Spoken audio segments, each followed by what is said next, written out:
હવે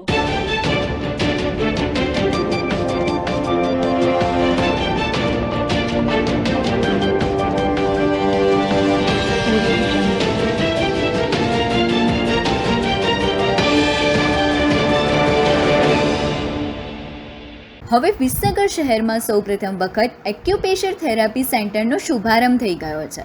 શહેરના આઈટીઆઈ ચોકડી પાસે આવેલા ગુરુકુળ રોડ ઉપર સોના કોમ્પ્લેક્સ ખાતે ડૉક્ટર યોગેશભાઈ પરમારના હરસિદ્ધિ એક્યુપ્રેશર થેરાપી દ્વારા વિવિધ દર્દમાં સારવાર અને ઉપયોગી કસરતોથી તમામ પ્રકારના દુખાવો માટે આશીર્વાદરૂપ બની રહી છે.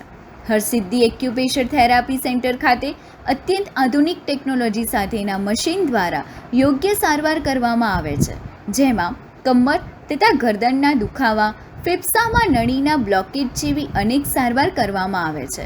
તો હવે મહેસાણા કે અમદાવાદ જેવા શહેરમાં જવાની જરૂર નથી. હવે આપણા શહેર વિસનગરમાં જ એક્યુપ્રેશર થેરાપીનો લાભ મેળવો.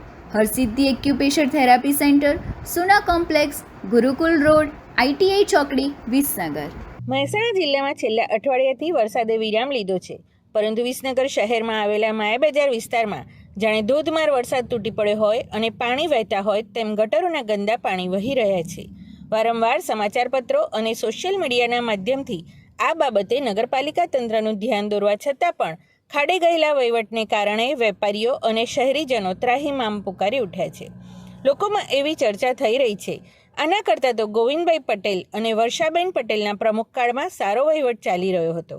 અત્યારે તો નગરપાલિકા ન ધણિયાત હોય તેમ લાગી રહ્યું છે. જોકે વેપારીઓએ એવી હૈયાવરાળ કાઢી છે કે અમે તો નગરપાલિકાની આગામી ચૂંટણીની રાહ જોઈ રહ્યા છીએ. માયાબજાર વિસ્તાર એ શહેરનો મધ્યમ વિસ્તાર ગણાય છે, જ્યાં શહેર અને તાલુકામાંથી લોકો મોટી સંખ્યામાં ખરીદી કરવા માટે આવતા હોય છે. ત્યારે ગામડામાં રહેતા લોકો પણ પાલિકાના નિષ્ફળ વહીવટથી ભારે આક્રોશ ઠાલવી રહ્યા છે.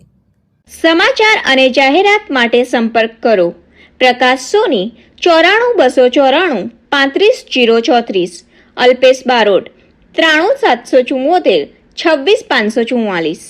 વિસનગર કે ન્યૂઝ.